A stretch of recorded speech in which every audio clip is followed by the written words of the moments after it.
नमस्कार दोस्तों, मैं बलराम सिंह एक बार फिर से आप सभी लोगों का अपने इस YouTube चैनल पर हार्दिक स्वागत करता हूं। दोस्तों, जैसा कि आप देख पा रहे होंगे, आज हम जिस टॉपिक पर चर्चा करने जा रहे हैं वो हमारा टॉपिक है करुण रस।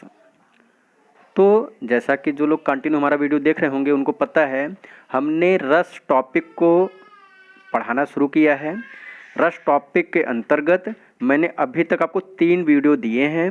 उन 3 वीडियो के अंतर्गत मैंने रस की परिभाषा, रस के अंग और फिर 9 स्पेशली जो 9 रस हैं उन 9 रसों में श्रृंगार रस और अद्भुत रस, यह 2 रस मैंने आपको पढ़ाया है। आज हम जिस वीडियो पे चर्चा करने जा रहे हैं वो आपका है करुण रस। तो जैसा कि आप नाम से ही देख पा रहे होंगे, करुण रस, करुण का मतलब जिसमें करुणा हो, जिसमें दया हो, जिसमें ममता हो, जिसमें शोक हो। तो ऐसी फीलिंग्स, ऐसी भावना, ऐसे हमारे विचार जिसमें हमारे अंदर सिंपैथी हो, दया हो, वह क्या कहलाता है? करुणा कहलाता है। तो उससे रिलेटेड जो रस है, उससे रिलेटेड जो टॉपिक है, उसी को हम क्या कहते हैं? करुण रस कहते हैं। तो ये तो बात हो गई हमारी ओन वर्ड, हमारे अपने शब्दों में। लेकिन जब हम किसी परीक्षा में इसको लिखने के लिए जाएंगे, इसे बताने के लिए जाएंगे, तो इसके अपने कुछ टर्म्स हैं, इसके कुछ अपने शब्द हैं, जिन शब्दों के माध्यम से हम रस को डिफाइन करेंगे, हम उसकी डिफिनीशन को रखेंगे। तो जैसा कि आप देख पा रहे होंगे, यहाँ पे लिखा गया है, किसी प्रिय व्यक्ति या प्रिय वस्तु के नष्ट हो जाने पर, किसी प्रिय व्यक्ति या वस्तु या कोई भी हमारा क्या है? प्रिय है, चाहे वह लिविंग थिंग्स हो या नॉन लिविंग थिंग्स हो। अगर क्या हो जाता है? नष्ट हो जाता है। नष्ट हो जाने का मतलब हमें दोबारा फिर वह मिलने का चांस नहीं है, उसे हम दोबारा हासिल नहीं कर सकते हैं। तो ऐसी कंडीशन में जो हमारी हानि होती है, जो हमारा नुकसान होता है, उसी नुकसान के द्वारा शोक, जो उसका शोक है, उसका जो गम है, उसका जो दुख है, वही शोक जब विभाव, देखिए यहाँ पे विभाव, अनुभाव, यहाँ पे देखिए अनुभाव और संचारी भाव, तो इन सब चीज़ों से जब मिलता है, इन सब चीज़ों से जब पुष्ट होता है, तो वह जो प्रेजेंट होगा, जो व्यक्त होगा, उसे ही हम करुण रस कहते हैं। तो आई होप कि आपको यह बात समझ में आ रही होगी ग्रामर की भाषा में। तो ग्रामर की भाषा में कहा गया है, किसी प्रिय व्यक्ति या वस्तु के नष्ट हो जाने पर हानि का जो शोक है, हानि का शोक जब विभाव, अनुभाव और संचारी आदि भावों से पुष्ट होकर, मतलब उससे जब एक प्रकार से मिलता है, तो उससे मिल करके उसको और ज़्यादा बल मिलता है, और ज़्यादा वो कह सकते हैं ज़्यादा क्लियर होता है। तो पुष्ट होकर जब व्यक्त होता है तो उसे ही हम रस कहते हैं। अब देखिए, आपको पीछे पढ़ाया गया था, पीछे बताया गया था, कोई भी रस हो, उस रस के हमेशा 4 अंग होते हैं या उसके 4 अवयव होते हैं। अलग अलग रसों के उन 4 अंगों के अंतर्गत अलग अलग बातें आ सकती हैं या आएंगी, लेकिन जो 4 अंग हैं, वे 4 अंग हमेशा सेम रहते हैं। जैसे नंबर 1 अस्थाई भाव, जो रस होगा उसके अस्थाई भाव चेंज होंगे, लेकिन हर रस में कोई न कोई एक अस्थाई भाव जरूर होगा। फिर विभाव, तो जो रस पैदा हो रहा है, जो रस परिणत हो रहा है, उसके पैदा होने में, उसके उत्पन्न होने में कोई न कोई कारण जरूर होगा, बगैर कारण के कार्य नहीं होता है। तो कोई न कोई कारण होगा। तो वो कारण अलग अलग रसों में अलग अलग कारण हो सकते हैं, लेकिन कोई न कोई कारण जरूर होगा, मतलब कोई न कोई विभाव जरूर होगा। फिर तीसरा पॉइंट कहा जा रहा है अनुभाव, तो रस चाहे जो हो, लेकिन जब भी कोई रस पैदा होगा, जब भी कोई रस बनेगा, तो उसमें कोई न कोई अनुभाव जरूर होंगे। अलग अलग रसों के अलग अलग अनुभव होते हैं, या अलग अलग अनुभव हो सकते हैं, लेकिन होंगे जरूर। चौथा पॉइंट, संचारी भाव या व्यभिचारी भाव। कोई भी रस होगा, कोई भी रस की उत्पत्ति होगी, उसमें कोई न कोई संचारी भाव जरूर होगा या कोई न कोई व्यभिचारी भाव जरूर होगा। अब अस्थाई भाव क्या होते हैं, विभाव क्या होते हैं, अनुभाव क्या होते हैं, संचारी भाव या व्यभिचारी भाव क्या होते हैं, इसको मैंने प्रीवियस वीडियोज़ में आपको बता रखा है। तो अगर आपने देखा होगा तो अच्छी बात है, नहीं देखा हो तो आप उसको जाकर देख भी सकते हैं। अब देखिए, जब हम बात करते हैं करुण रस की, तो करुण रस का स्थायी भाव शोक होता है। और देखिए, जो स्पेशली 9 रस, जो मेन 9 रस हैं, 9 रसों के 9 अस्थाई भाव मैंने ट्रिक के माध्यम से यहाँ पर आपको पिछले वीडियो में पढ़ाया था, और मैं उसी के बेस पर आपको कंटिन्यू पढ़ा भी रहा हूँ। तो हमने सूत्र के हिसाब जब पढ़ाया था तो पहला हमारा रस था श्रृंगार रस, तो हमने आपको पहले श्रृंगार रस पढ़ाया। फिर दूसरा हमारा जो था अद्भुत रस, तो हमने अद्भुत रस के आधार पे आपको अद्भुत रस पढ़ाया। अब जो तीसरा है वह आपका है करुण रस, तो हम करुण रस की चर्चा कर रहे हैं। तो देखिए, जो करुण रस होगा, करुण रस का स्थायी भाव हमेशा शोक होगा। अब फिर उसके जो कारण होंगे, इसके जो विभाव होंगे, विभाव मतलब जो कारण होंगे, वो देखिए हमेशा 2 भागों में डिवाइड होते हैं, आलंबन और उद्दीपन। आलंबन और उद्दीपन। तो यह जो आलंबन होगा, जिस व्यक्ति को लेकर के, जिस व्यक्ति की वजह से हमें दुख हो रहा है, कष्ट हो रहा है, दया का, ममता का, शोक का भाव पैदा हो रहा है, वह जो व्यक्ति है, वह व्यक्ति क्या कहलाता है, आलंबन कहलाता है।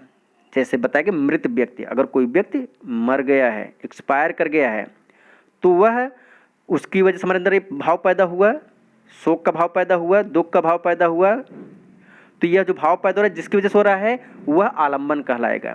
या फिर मान लीजिए कोई व्यक्ति नहीं मरा है, लेकिन वो एक प्रकार से मरने के करीब है, तो उसकी जो दीन दशा है, उसकी जो कंडीशन है, वह कंडीशन हमारे अंदर कहीं न कहीं दुख का भाव पैदा करेगी। तो वह जो जिसकी वजह से पैदा हो रहा है, वह भी आलंबन ही कहलाता है। और फिर उद्दीपन जो है, वो भी कारण ही है। उद्दीपन जो है वो भी क्या कारण ही है दुख को पैदा करने का।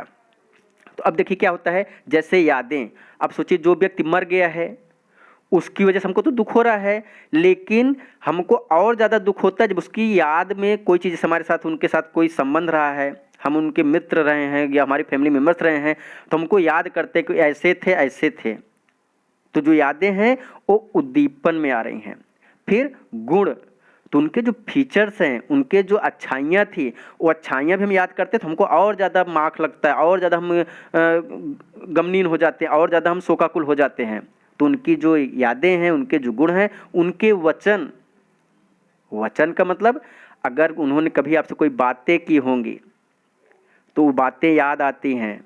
कोई बहन है, कोई भाई है, माता है, पिता हैं, अगर कोई कुछ कर, मान लीजिए जैसे कोई मान लीजिए सर्विस कर रहा है, तो मान लीजिए अपने मम्मी से या पापा से या भाई से या बहन से कोई वादा करके गया है, चलो भैया इस बार लौट के आएंगे तो तुम्हारे साइकिल खरीदेंगे, चलो भैया इस बार लौट करके आएंगे तो जैसे मान लीजिए बहन है तो बहन तुम्हारी शादी करेंगे, इस बार आएंगे तो घर बनवाएंगे।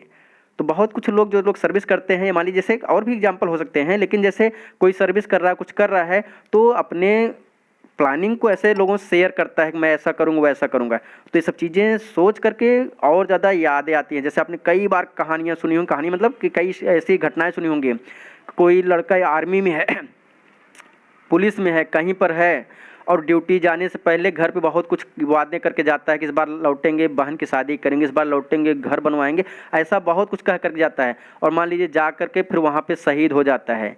तो फिर देखिए पेपर में छपता है या समाचारों में चलता है कि ऐसे भाई ने हमसे वादा किया था। तो ये जो उनकी बातें हैं ना, वो बातें अब बहुत ज़्यादा हमको क्या करती हैं, बहुत ज़्यादा गमनीन बना देती हैं, बहुत ज़्यादा हमको दुखी करती हैं। तो यह जो चीज़ें हैं, इन्हीं चीज़ों को हम उद्दीपन कहते हैं। अब फिर देखिए अनुभाव, तो जो चीज़ मतलब कि सामने वाला अनुभव कर रहा है, जो चीज़ फील कर रहा है, उसे हम अनुभव कहते हैं। जैसे रुदन, तो रो रहा होगा, हम उसको जज कर सकते हैं कि इस व्यक्ति को दुख है, अनुभव। प्रलाप, किसी चीज़ को बोल बोल करके रो रहा है, किसी चीज़ को बोल बोल करके बता बता करके रो रहा है, तो हम जज कर सकते हैं कि उस व्यक्ति को कौन सा कष्ट है, क्या दुख है, कैसे है। तो वो भी चीत्कार, खूब दहाड़ मार करके रोना, तो ये सब किस में आएंगे? अनुभव में।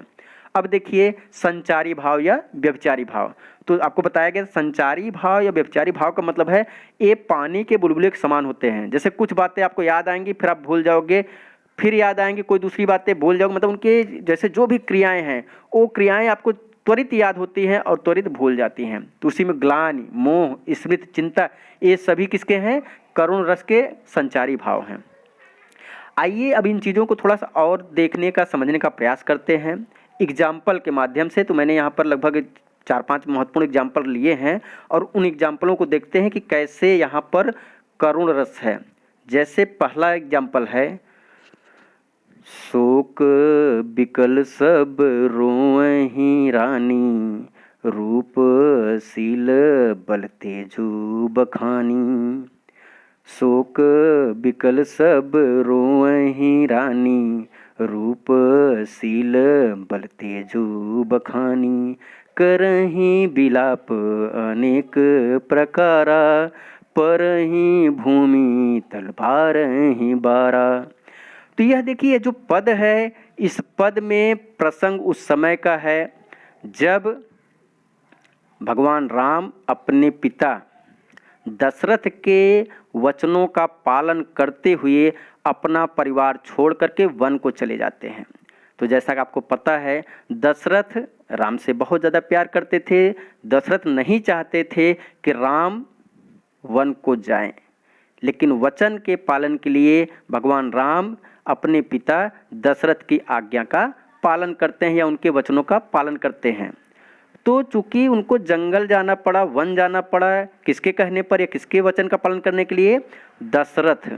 तो दशरथ जब भगवान राम वन को चले गए तो वे उसी शोक में या उसी मतलब कष्ट में अपने प्राणों को त्याग देते हैं। तो जब प्राणों को त्याग देते हैं तो जो उनकी पत्नी है, जो उनकी पत्नियां हैं, वही लोग यहाँ पर शोक बिकल सब रोएं रानी। तो शोक से विह्वल होकर के उनकी रानियां, उनकी जो पत्नियां हैं, वो सभी क्या कर रही हैं?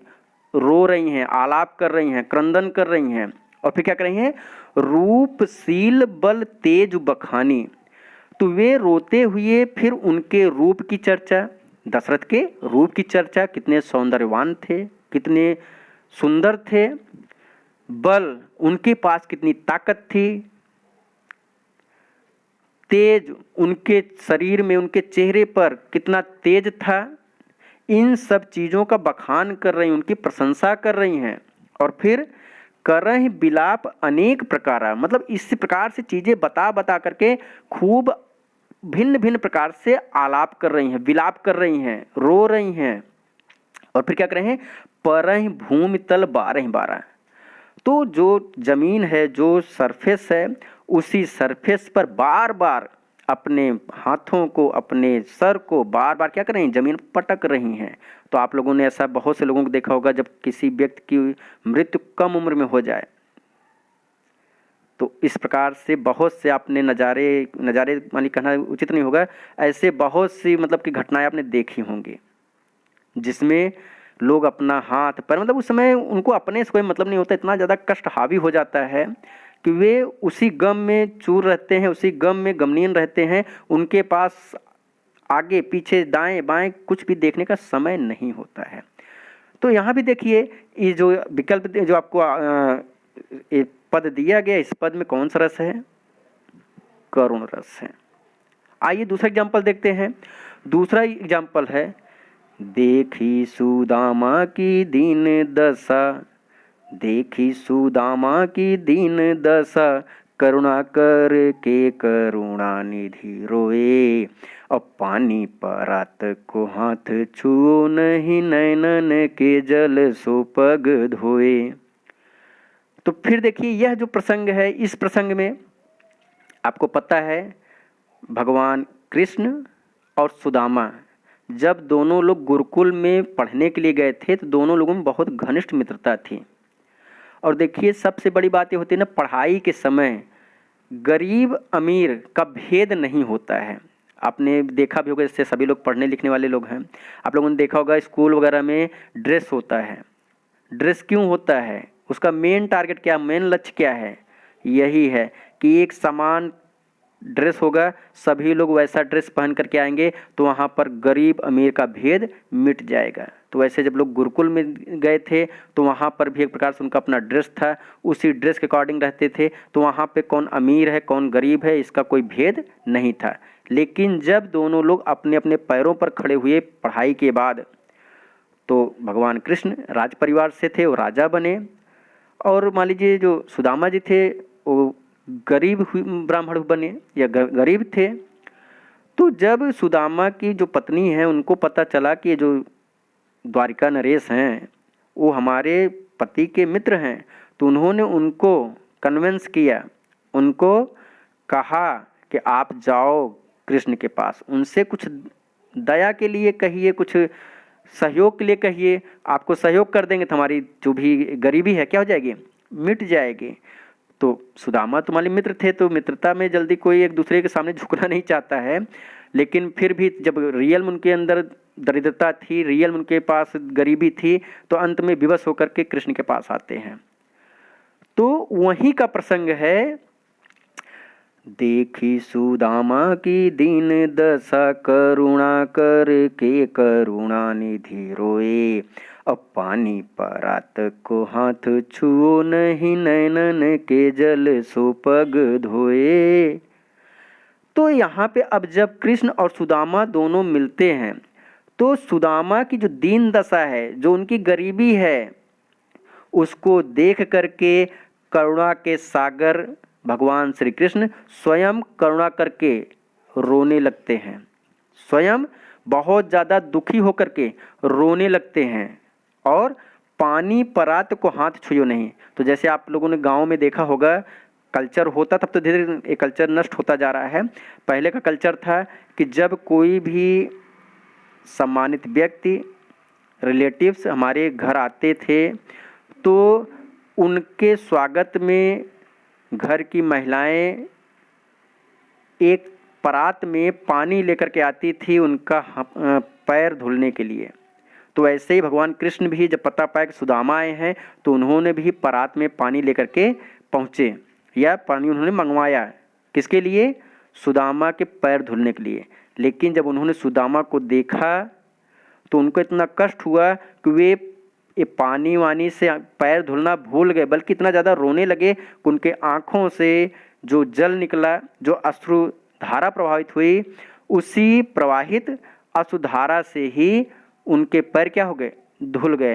तो अब देखिए इसमें कोई एंजॉय तो नहीं आ रहा है, बल्कि आपको देख करके, सुन करके, उस पिक्चर को याद करके आपके अंदर शोक का भाव, शोक मतलब कि नहीं कह सकते हैं, जैसे है तो उसी तरीके से, लेकिन फिर भी यहाँ पे देखिए जो उनकी दीनता है, जैसे यहाँ पे बताया ना कोई व्यक्ति मृत है या उसकी दीन अवस्था है, तो यहाँ पे उनकी जो दीन अवस्था है उसको देख करके उनके अंदर जो कष्ट का भाव है, उस कष्ट के भाव की वजह से यहाँ पे कौन सा रस है, करुण रस है। ओके, तीसरा एग्जाम्पल देखिएगा, ऐ मेरे वतन के लोगों जरा आँख में भर लो पानी, जो शहीद हुए हैं उनकी जरा याद करो कुर्बानी। तो यह भी पद देखिए, यह भी जो पंक्ति है बहुत ही गंभीर है। इसके विषय में अगर आपने सुना होगा तो अच्छी बात है, नहीं सुना होगा तो जब इस पंक्ति को लता जी ने पहली बार गाया था तो उस समय पंडित जवाहरलाल नेहरू भारत के प्रधानमंत्री थे। इस कविता क्या, इस मतलब कि गाने को सुन करके उनकी आंखें भर आई थी, रोने लगे थे। तो इसमें भी देखिए क्या है, मेरे वतन के लोगों जरा आंख में भर लो पानी। तो जो हमारे देश को आज़ादी दिलाने के लिए जो लोग शहीद हो गए थे उनकी याद में लता जी ने हमारी गाना गाया है, हमारी जो कवि ने लिखा है। तो इनको सुन करके, इनको देख करके देखिए यहाँ शब्द भी आए, शहीद हुए हैं। तो बहुत से जगह ऐसे होंगे जहाँ पे आप ना शब्दों से भी पकड़ लेंगे, जैसे देखिए शोक विकल, तो आप इनसे पकड़ सकते हैं करह बिलाप, इनसे पकड़ सकते हैं। बहुत से मतलब से जगहों पर आपको ऐसे शब्द मिलेंगे, कहीं न कहीं आपको इंडिकेट करेंगे, क्योंकि जब तक ऐसे शब्द आएंगे नहीं तब तक वो भाव पैदा ही नहीं होगा। कोई एक्सेप्शन में हो सकता है, लेकिन मैक्सिमम केस में आपको ऐसे मिलेंगे। जैसे यहाँ देखिए, देख सुदामा की दीन दशा करुणा करके करुणानिधि रोए। तो देखिए दीन दशा भी आ रहा है, करुणानिधि भी आ रहा है। तो यहाँ भी देखिए नयनन के जल सो पग धोए, मतलब रोए भी हैं। तो इससे समझ में आ रहा है कि यह कौन सा रस हो सकता है, करुण रस हो सकता है। वैसे यहाँ पर मेरे वतन के लोगों जरा आंख में भर लो पानी, मतलब रोने की बात हो रही है। जो शहीद हुए हैं उनकी जरा याद करो कुर्बानी। तो जो लोग शहीद हो गए, जो लोगों ने अपने प्राणों की आहुतियां दी हैं, उन्हें याद करने का समय है, उन्हें हमें याद करना चाहिए। तो फिर वही चीज़ है, कोई व्यक्ति एक्सपायर कर गया है, मर गया है, शहीद हो गया है, हम उसको याद कर रहे हैं, तो निश्चित रूप से कौन सा रस होगा, करुण रस होगा। ओके, आइए चौथा देखते हैं। चौथा आपका है, मेरे हृदय के हर्ष हाँ, अभिमन्यु अब तू है कहाँ, दृग खोल बेटा तनिक तो देख हम सबको यहाँ। क्या कर रहे हैं, मेरे हृदय के हर्ष हाँ, मेरे हृदय के हर्ष हाँ, अभिमन्यु अब तू है कहाँ, दृग खोल बेटा तनिक तो देख हम सबको यहाँ। तो यह जो पंक्ति है, यह पंक्ति उस समय की है जब अभिमन्यु को चक्रव्यूह में फंसा करके मार दिया गया था। घटना महाभारत की है। तो जब किसको, अर्जुन के पुत्र अभिमन्यु को कौरवों ने चक्रव्यूह रचकर उनको मार डाला था, उनकी हत्या कर दी थी। तो उनके जब लाश को लोग देखते हैं, परिवार के लोग देखते हैं, मम्मी देखती हैं, तो वहीं का प्रसंग है, मेरे हृदय के हर्ष हाँ, अभिमन्यु अब तू है कहाँ। मतलब मेरे हृदय के टुकड़े अभिमन्यु अब तू कहाँ है, दृग खोल बेटा तनिक तो देख हम सबको यहाँ। हे बेटा, एक बार अपनी आंखें खोल देख, हम लोग आपके सामने खड़े हैं, देख हम लोग आपको लेने आए हैं। लेकिन आपको पता है अभिमन्यु क्या हो चुके हैं, मारे जा चुके हैं। तो अब उनके मारे जाने के बाद उनके परिवार के लोग जो इस प्रकार से बातें कर रहे हैं, तो इसमें कौन सा रस होगा, निश्चित रूप से करुण रस होगा। शोक का भाव है, अस्थाई भाव शोक है, और यहाँ पे कौन सा रस है, करुण रस है। अंत में देखिए जो मैंने पांचों एग्जाम्पल लिया है, दुख ही जीवन की कथा रही, दुख ही जीवन की कथा रही, क्या कहूँ आज जो नहीं कही। दुख ही जीवन की कथा रही, क्या कहूँ आज जो नहीं कही। तो इस पंक्ति में देख रहे हैं जो मान लीजिए कवि हैं, वो अपने दुखों की बात कर रहे हैं, और क्या कर रहे हैं, यही कर रहे हैं, दुख ही जीवन की कथा रही। हमारे जीवन में बहुत ज़्यादा दुख रहा, मतलब दुख से ही परिपूर्ण रहा हमारा जीवन। हमारे जीवन में बहुत कठिनाइयाँ आई, बहुत दुख आए, और फिर कह रहे हैं अब क्या बचा है, क्या कहूँ आज जो नहीं कही। तो मतलब कि कौन सा दुख अब बचा हुआ है जो मैं आपसे शेयर करूं, जो मैं आपको बताऊं, या जो मैंने अभी तक आपको शेयर नहीं किया, अभी तक मैंने आपको नहीं बताया है। तो कहने का अर्थ है कहीं न कहीं इतनी ज़्यादा निराशा है, कहीं न कहीं इतनी ज़्यादा मतलब कि कह सकते हैं कि दुख है कि उनके पास कहने के लिए, बताने के लिए कोई शब्द नहीं है। तो जब हम अत्यधिक निराशा के भाव में होते हैं, जब हम बहुत ज़्यादा दुखी होते हैं, तो उस समय हमारे पास बोलने के लिए शब्द नहीं होते हैं, शब्द कम पड़ जाते हैं। तो वहीं यहाँ पर भी जो कवि कहना चाह रहा है, यही कहना चाह रहा है। तो इस प्रकार से हमने आपसे जो चर्चा की, वह चर्चा की करुण रस के ऊपर। तो यह आपका रस का पार्ट 4 है। आगे अभी हमारा जो रस बच रहा है, वीर रस, रौद्र रस, भयानक रस, विभत्स रस, शांत रस और हास्य रस। तो अभी तक मैंने आपको 4 वीडियो में 3 रस पढ़ाए हैं। पहले वीडियो में मैंने इंट्रोडक्शन दिया था, परिभाषा, उसके रस की परिभाषा, रस के अंग। तो इस प्रकार से मैंने 4 वीडियो अभी तक आपको दिया है, और अभी भी आपको 4, 2, 6, 2, 8, अभी 8 वीडियो रस पर और मिलेंगे। तो अगर यह बात आपको अच्छी लगी, यह वीडियो आपको अच्छा लगा, तो प्लीज़ चैनल को सब्सक्राइब करें, हमारा सपोर्ट करें और अपने कमेंट में ज़रूर लिखें। फिर मिलेंगे नए वीडियो के साथ, तब तक के लिए धन्यवाद।